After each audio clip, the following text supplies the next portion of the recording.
ਰੱਬ ਕਦੀ ਕਦਾਈ ਪਵਿੱਤਰਤਾ ਤੇ ਸਾਦਗੀ ਦੇ ਜੀਵਨ ਦੀ ਮਹਾਨਤਾ ਨੂੰ ਜਾਣੂ ਕਰਵਾਉਂਦਾ ਹੈ। ਫਿਰ ਉਹਨਾਂ ਦਾ ਜੀਵਨ ਸਾਰੀ ਮਨੁੱਖ ਜਾਤੀ ਲਈ ਉਦਾਹਰਨ ਵਜੋਂ ਕੰਮ ਕਰਦਾ ਹੈ।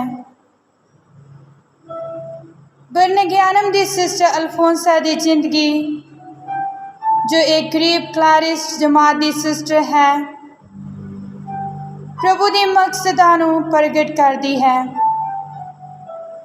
ਇਹ ਇੱਕ ਨੌਜਵਾਨ ਕੈਥੋਲਿਕ ਸਿਸਟਰ ਦੀ ਕਹਾਣੀ ਹੈ ਜਿਸ ਨੇ ਅਟੁੱਟ ਵਿਸ਼ਵਾਸ, ਸ਼ਰਧਾ ਅਤੇ ਬਹਾਦਰੀ ਨਾਲ ਤਪੱਸਿਆ ਕਰਕੇ ਆਪਣੇ ਆਪ ਨੂੰ ਅਜ਼ਮਾਇਸ਼ਾਂ ਅਤੇ ਦੁੱਖਾਂ ਲਈ ਸਮਰਪਿਤ ਕੀਤਾ। ਸਿਸਟਰ ਅਲਫੋਂਸਾ ਦਾ ਜਨਮ 19 ਅਗਸਤ 1910 ਨੂੰ ਇੱਕ ਪਿੰਡ ਵਿੱਚ ਹੋਇਆ। ਆਪਣੀ ਪੜ੍ਹਾਈ ਤੋਂ ਬਾਅਦ ਹੀ ਉਸਨੇ ਕਲਾਰਿਸਟ ਕਨਵੈਂਟ ਬਰਨਗਿਆਨਮ ਵਿੱਚ ਦਾਖਲਾ ਲਿਆ। ਉਸਨੂੰ ਬਹੁਤ ਦੁੱਖ ਸਹਿਣੇ ਪਏ ਕਿਉਂਕਿ ਉਹ ਬਹੁਤ ਬਿਮਾਰ ਸੀ। ਉਸਦਾ ਦੁੱਖਾਂ ਪ੍ਰਤੀ ਰਵੱਈਆ ਅਤੇ ਤਸੀਹੇ ਸਹਿਣ ਦੀ ਸ਼ਕਤੀ ਨੇ ਉਸਨੂੰ ਪਵਿੱਤਰ ਬਣਾਇਆ, ਜਿਸ ਕਰਕੇ ਦੁਨੀਆ ਹੈਰਾਨ ਰਹਿ ਗਈ। ਉਸਨੇ ਦੁੱਖਾਂ ਨੂੰ ਖੁਸ਼ੀ ਨਾਲ ਸਹਿਣ ਕੀਤਾ। ਉਸਦੇ ਜੀਵਨ ਦਾ ਕੇਂਦਰ ਬਿੰਦੂ ਪ੍ਰਭੂ ਯਿਸੂ ਮਸੀਹ ਵਿੱਚ ਆਪਣੇ ਆਪ ਦੀ ਮੌਤ ਸੀ। ਉਹ ਕਹਿੰਦੀ ਹੁੰਦੀ ਸੀ, ਜਿੰਨਾ ਚਿਰ ਕਣਕ ਦਾ ਦਾਣਾ ਜ਼ਮੀਨ ਵਿੱਚ ਡਿੱਗ ਕੇ ਮਰ ਨਹੀਂ ਜਾਂਦਾ, ਉਹ ਇਕੱਲਾ ਹੀ ਰਹਿੰਦਾ ਹੈ, ਪਰ ਜਦੋਂ ਉਹ ਮਰ ਜਾਂਦਾ ਹੈ ਤਾਂ ਬਹੁਤ ਫਲਦਾ ਹੈ।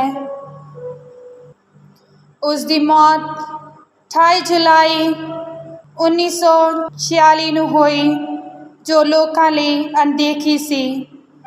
ਉਸ ਨੂੰ ਨਵੇਂ ਅਤੇ ਬੜੇ ਹੀ ਭਿਆਨਕ ਦੁੱਖ ਦਾ ਸਾਹਮਣਾ ਕਰਨਾ ਪਿਆ।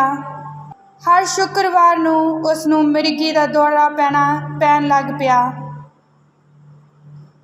ਹੁਣ ਅਲਫੋਂਸਾ ਸਮਝ ਗਈ ਸੀ ਕਿ ਉਸ ਦੇ ਦਿਨ ਨੇੜੇ ਆ ਗਏ ਹਨ ਅਤੇ ਉਹ ਇੱਕ ਦਿਨ ਆਪਣੇ ਪ੍ਰਭੂ ਦੇ ਕੋਲ ਉਡਾਰੀ ਪਰ ਲਵੇਗੀ।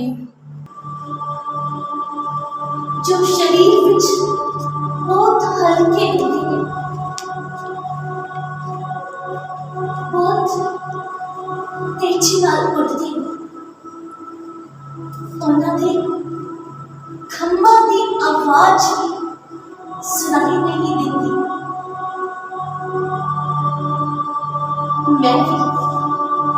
ਮੈਂ ਵੀ ਉੱਡ ਜਾਵਾਂਗੀ ਇੱਕ ਦਿਨ,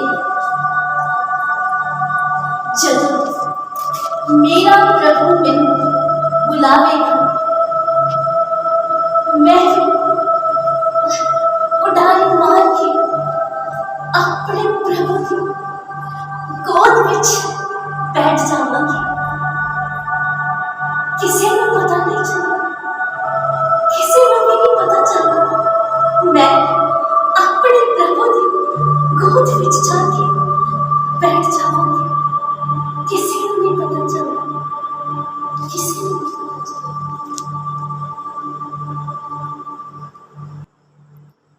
ਆਓ ਹੁਣ ਅਸੀਂ ਸੰਤਨੀ ਅਲਫੋਂਸਾ ਦੇ ਆਖਰੀ ਪਲਾਂ ਦੇ ਵਿੱਚੋਂ ਲੰਘੀਏ। ਕਦੀ ਕਦੀ ਅਲਫੋਂਸਾ ਇਸ ਤਰ੍ਹਾਂ ਦੀਆਂ ਗੱਲਾਂ ਕਰਦੀ ਸੀ ਕਿ ਜਿਵੇਂ ਉਹ ਆਪਣੀ ਮੌਤ ਦੀ ਮਾਲਕ ਹੋਵੇ। ਉਸ ਦੀ ਮੌਤ ਦੇ ਆਖਰੀ ਦਿਨ ਉਸ ਦੀ ਸੁਪੀਰੀਅਰ ਨੇ ਪੁੱਛਿਆ, ਅਲਫੋਂਸਾ, ਕੀ ਤੂੰ ਮਰਨ ਲਈ ਤਿਆਰ ਹੈ?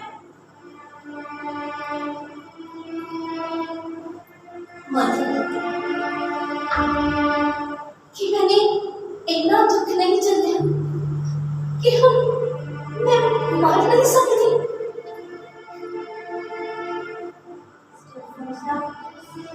इस तरह की तुलना ना कर।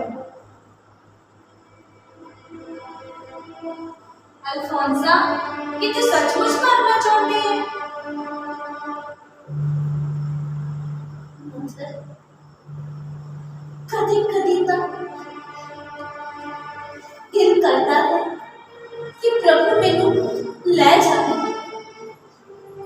पर जब मैं अपने प्रभु ने दुखा ਵੱਲ देखती हूँ, अभी ਉਹਨਾਂ ਲੋਕਾਂ ਨੂੰ देखती हूँ जो प्रभु ਨੂੰ ਤਸੀਹੇ ਦਿੰਦੇ ਨੇ, ਤਾਂ ਮੇਰਾ ਹੋਰ ਦੁੱਖ ਚੱਲਣ ਨੂੰ ਕਰਦਾ। मैं चाहती हूँ कि मैं दुनिया में अंत तक दुख चलती रहूं। कई बार वो दिन बिल्कुल बेकार लगते हैं जिस दिन मैंने कोई दुख ही ना भेजा हो। मैं दुख चलना चाहिए।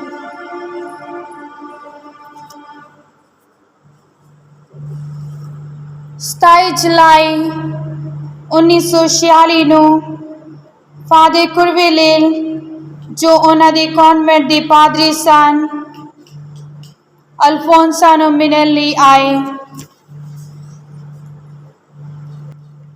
ਉਹ ਮੰਜੇ ਤੇ ਬੈਠੀ ਰੋਜ਼ਰੀ ਮਾਲਾ ਦਾ ਜਾਪ ਕਰ ਰਹੀ ਸੀ ਅਤੇ ਉਸਨੇ ਫਾਦਰ ਨੂੰ ਕਿਹਾ, यीशु फादर जी, यीशु।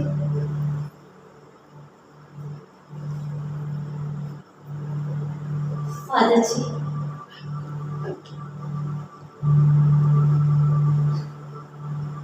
कल एक बहुत बड़ी जंग होने जा रही। मैं अपने आप को उस जंग के लिए तैयार कर रही हूँ।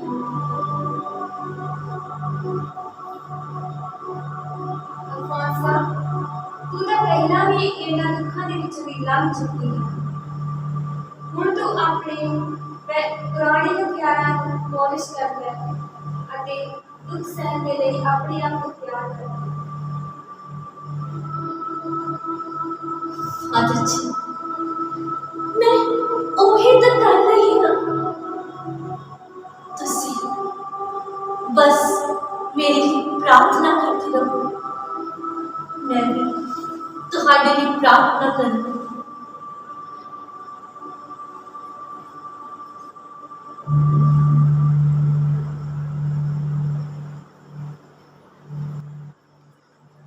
ਐਤਵਾਰ ਦੇ ਦਿਨ ਸਿਸਟਰ ਅਲਫੋਂਸਾ ਪਾਕ ਮਾਸ ਲੈ ਗਈ, ਪਰ ਉਸ ਦੀ ਪੀੜਾਂ ਇੰਨੀਆਂ ਵੱਧ ਗਈਆਂ ਕਿ ਉਸ ਨੂੰ ਆਪਣੇ ਮੰਜੇ 'ਤੇ ਵਾਪਸ ਆਉਣਾ ਪਿਆ।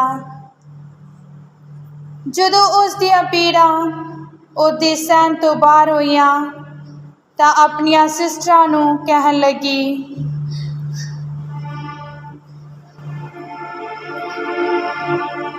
सिस्टर्स, पता नहीं इंच लग रहा है जिन्हें मैं कल तक नहीं रवांगी।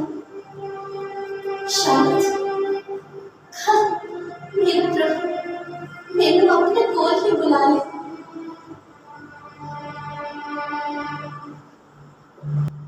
ਹੁਣ ਉਸ ਦੀ ਪੀੜਾਂ ਇੰਨੀਆਂ ਵੱਧ ਗਈਆਂ ਕਿ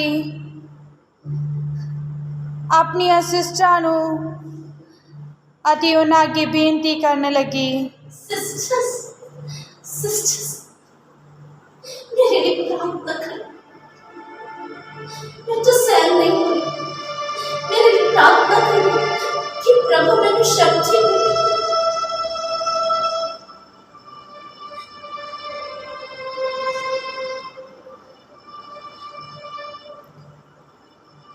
इस बार तक कुछ बिल्कुल अलग से।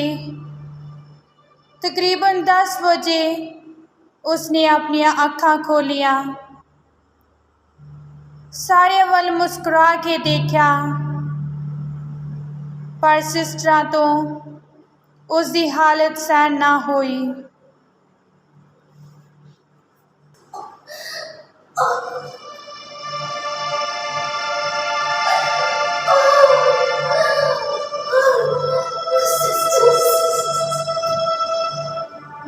मेरे लिए प्रार्थना कर। मैं तुझसे नहीं बोली, मेरे लिए प्रार्थना कर। मेरे मेरे इरादे नवा बढ़ाओ, ताकि मैं अपने प्रभु के लिए ये सब कुछ सह सकूं। मेरे लिए प्रार्थना कर।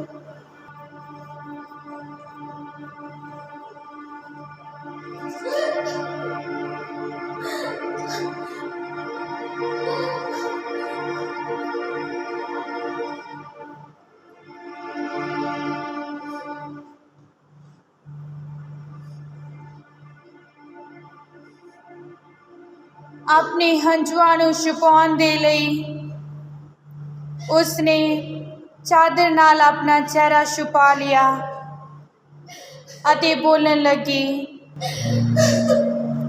मैं सहना चाहती हूँ, मैं सब सहना चाहती हूँ। अपने प्रभु ने ही, उसने ही तो दिखता है, उसने ही तो दिखता है सारा दुख। मैं सहना चाहती हूँ, मैं सहना चाहती हूँ, मैं सहना चाहती हूँ। जब दुख पहाड़ की ऊंचाई तक पहुंच गए, उसके अपने आप तो बाहर आए ਤਾਂ ਉਹ चिल्लाई,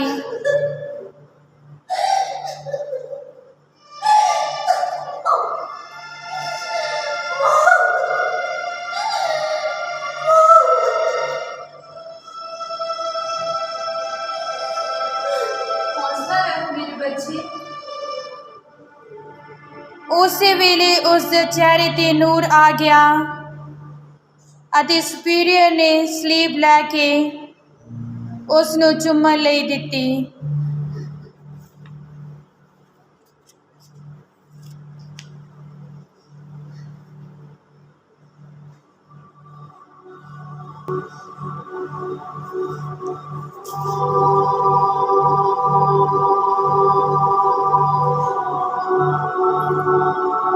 शांत हो जा मेरे बच्चे। मैं तो बिल्कुल शांत हूँ, बहुत शांति, बहुत।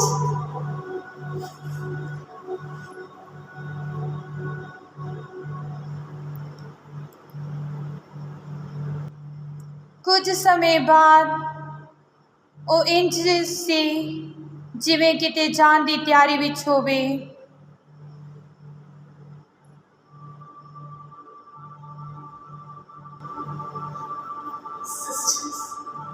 समा की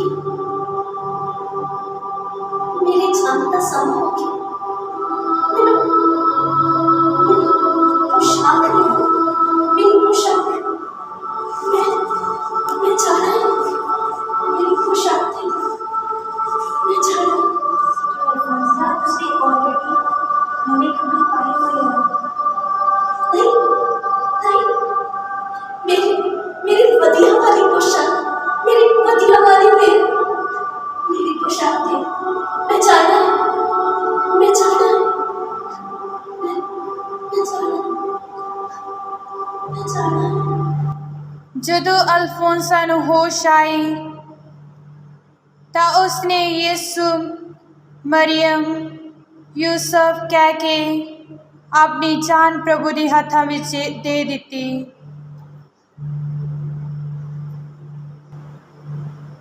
यीशु,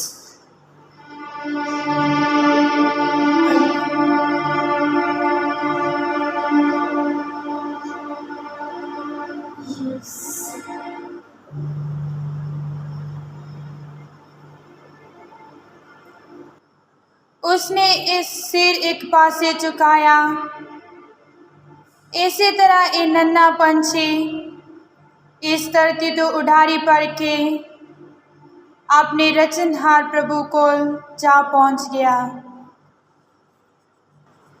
अल्फोंसा, अल्फोंसा, सिस्टर अल्फोंसा अल्फोंसा